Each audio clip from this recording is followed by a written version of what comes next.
भक्तों, आज हम कुबेर भगवान का एक ऐसा मंत्र लेकर आए हैं जो आपने अनदेखा कर दिया तो आप जीवन भर पछताएंगे, क्योंकि ये मंत्र बहुत चमत्कारी है। इस मंत्र के प्रभाव से आज बहुत से भक्तगण धनवान बन चुके हैं। और भक्तों, मैं यूं ही हवा में नहीं बोल रहा हूँ, शास्त्रों और वेदों में इसकी मान्यता पाई गई है। इसलिए ये मंत्र व्यर्थ नहीं जाता है। कहा जाता है कि इस मंत्र के जाप से कुबेर भगवान अति शीघ्र प्रसन्न हो जाते हैं। और आपको तो पता ही है कि यदि कुबेर भगवान प्रसन्न हो गए तो उस भक्त के घर धन की कभी भी कमी नहीं होती है। भक्तों, आप बस कुबेर भगवान का नाम लेकर इस मंत्र को 51 बार सुन लीजिए। फिर आपकी आवाज़ कुबेर भगवान के हृदय तक पहुँचेगी। फिर आपने अपने मन में जितना भी धन मांगा होगा वो आपको जरूर दे देंगे। भक्तों, ध्यान रहे, मंत्र को बीच में आधा अधूरा ना छोड़ के जाएं, इससे आपको पाप भी लग सकता है। इसलिए मंत्र को पूरा सुने और धनी बने। तो आइए मंत्र को सुनते हैं। ओम यक्षराजाय विद्महे वैश्वनाय धीमहि तन्नो कुबेर प्रचोदयात्। ओम यक्षराजाय विद्महे वैश्वनाय धीमहि तन्नो कुबेर प्रचोदयात्। यक्षराजाय विद्महे वैश्वनाय धीमहि तन्नो कुबेर प्रचोदयात्। ओम यक्षराजाय विद्महे वैश्वनाय धीमहि तन्नो कुबेर प्रचोदयात्।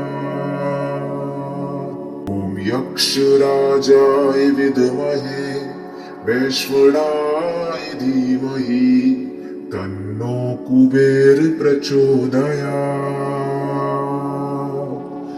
ओम यक्षराजाय विद्महे वैश्वनाय धीमहि तन्नो कुबेर प्रचोदयात्। ओम यक्षराजाय विद्महे वैश्वनाय धीमहि तन्नो कुबेर प्रचोदयात्। ओम यक्षराजाय विद्महे वैश्वनाय धीमहि तन्नो कुबेर प्रचोदयात्। ओम यक्षराजाय विद्महे वैश्वनाय धीमहि तन्नो कुबेर प्रचोदयात्। ओम यक्षराजाय विद्महे वैश्वनाय धीमहि तन्नो कुबेर प्रचोदयात्। ओम यक्षराजाय विद्महे वैश्वनाय धीमहि तन्नो कुबेर प्रचोदयात्। ओम यक्षराजाय विद्महे वैश्वनाय धीमहि तन्नो कुबेर प्रचोदयात्। ओम यक्षराजाय विद्महे वैश्वनाय धीमहि तन्नो कुबेर प्रचोदयात्। ओम यक्षराजाय विद्महे वैश्वनाय धीमहि तन्नो कुबेर प्रचोदयात्। ओम यक्षराजाय विद्महे वैश्वनाय धीमहि तन्नो कुबेर प्रचोदयात्। ओम यक्षराजाय विद्महे वैश्वनाय धीमहि तन्नो कुबेर प्रचोदयात्। ओम यक्षराजाय विद्महे वैश्वनाय धीमहि तन्नो कुबेर प्रचोदयात्। ओम यक्षराजाय विद्महे वैश्वनाय धीमहि तन्नो कुबेर प्रचोदयात्। ॐ यक्षराजाय विद्महे वैश्वनाय धीमहि तन्नो कुबेर प्रचोदयात्। ॐ यक्षराजाय विद्महे वैश्वनाय धीमहि तन्नो कुबेर प्रचोदयात्। ॐ यक्षराजाय विद्महे वैश्वनाय धीमहि तन्नो कुबेर प्रचोदयात्।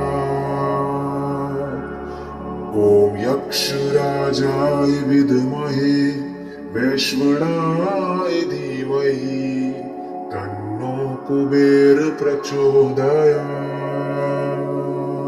ॐ यक्षराजाय विद्महे वैश्वनाय धीमहि तन्नो कुबेर प्रचोदयात्।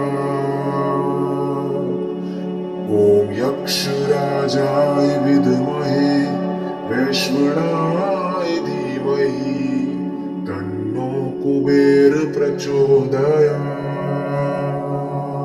ॐ यक्षराजाय विद्महे वैश्वनाय धीमहि तन्नो कुबेर प्रचोदयात्। ॐ यक्षराजाय विद्महे वैश्वनाय धीमहि तन्नो कुबेर प्रचोदयात्। ॐ यक्षराजाय विद्महे वैश्वनाय धीमहि तन्नो कुबेर प्रचोदयात्। ॐ यक्षराजाय विद्महे वैश्वनाय धीमहि तन्नो कुबेर प्रचोदयात्। ॐ यक्षराजाय विद्महे वैश्वनाय धीमहि तन्नो कुबेर प्रचोदयात्।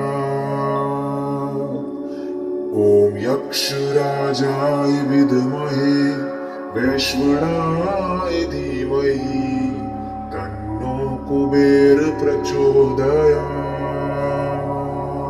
ॐ यक्षराजाय विद्महे वैश्वनाय धीमहि तन्नो कुबेर प्रचोदयात्।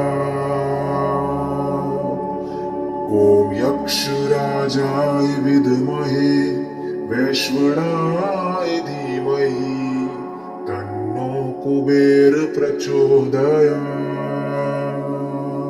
ॐ यक्षराजाय विद्महे वैश्वनाय धीमहि तन्नो कुबेर प्रचोदयात्। ॐ यक्षराजाय विद्महे वैश्वनाय धीमहि तन्नो कुबेर प्रचोदयात्। ॐ यक्षराजाय विद्महे वैश्वनाय धीमहि तन्नो कुबेर प्रचोदयात्। ॐ यक्षराजाय विद्महे वैश्वनाय धीमहि तन्नो कुबेर प्रचोदयात्। ॐ यक्षराजाय विद्महे वैश्वनाय धीमहि तन्नो कुबेर प्रचोदयात्। ॐ यक्षराजाय विद्महे वैश्वनाय धीमहि तन्नो कुबेर प्रचोदयात्। ॐ यक्षराजाय विद्महे वैश्वनाय धीमहि तन्नो कुबेर प्रचोदयात्। ॐ यक्षराजाय विद्महे वैश्वनाय धीमहि तन्नो कुबेर प्रचोदयात्। ॐ यक्षराजाय विद्महे वैश्वनाय धीमहि तन्नो कुबेर प्रचोदयात्। ॐ यक्षराजाय विद्महे वैश्वनाय धीमहि तन्नो कुबेर प्रचोदयात्।